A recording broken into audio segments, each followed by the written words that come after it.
Sophie Barthélemy. Là-bas au fond. Sophie Barthélemy qui représente la maison d'édition Mémoire d'Encrier. Quand c'est un militaire, donc il y a eu la loi Maco pour abolir cette affaire-là. Donc, on mettait les gens en macoline. Donc, qu'est-ce qui s'est passé? Monsieur Romain a été conduit le lendemain en macoline à Saint-Pierre.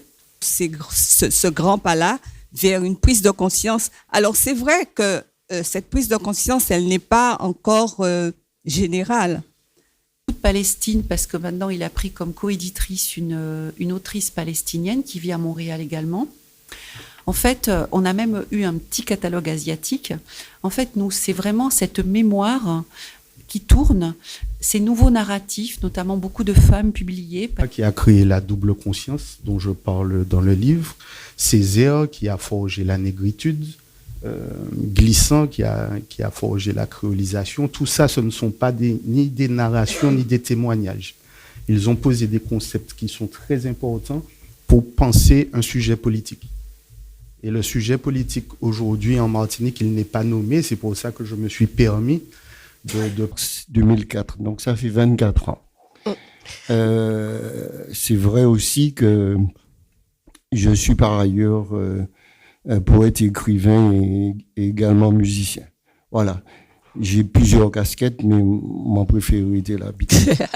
Mais vous, quelque part, vous travaillez contre le silence des archives et vous travaillez depuis l'intérieur de la langue créole. Quel est ce parti pris?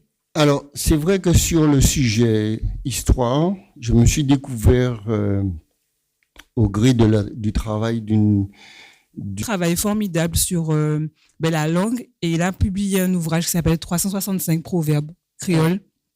Je trouve ça génial parce que même moi j'apprends, et le petit clin d'œil à mon fils qui aime Mortel Adèle et qui le lit en long, large, en travers, ils ont traduit Mortel Adèle en créole et qui s'appelle Sacré Malfine, je crois. Et je trouve ça sympa parce que du coup la version existe en français, et le fait de peut-être standardois, puisque l'un des éminents linguistes martiniquais, le professeur Jean Bernabé, avait déjà commencé à faire évoluer le standard 2 vers ce qu'on appelle le standard 3. Donc, on va dire tout à l'heure quelques mots de ces questions de standard, mais de normes. Donc, le problème du lectorat, problème de la graphie, problème de la norme de la langue. C'est pas une question d'ego, ni... Je fais un travail patrimonial, humblement, et j'ai repris l'existant.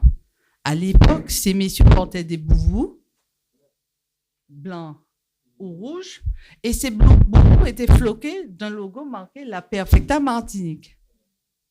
Tant qu'à faire un travail patrimonial, j'ai choisi de reprendre l'existant, donc les codes couleurs, blanc, rouge et noir, que vous retrouvez dans ce logo-là. Donc, j'ai marqué La Perfecta Martinique, qui existe déjà ici, que j'ai enrichi d'un slogan « Nous toujours là, épisode ».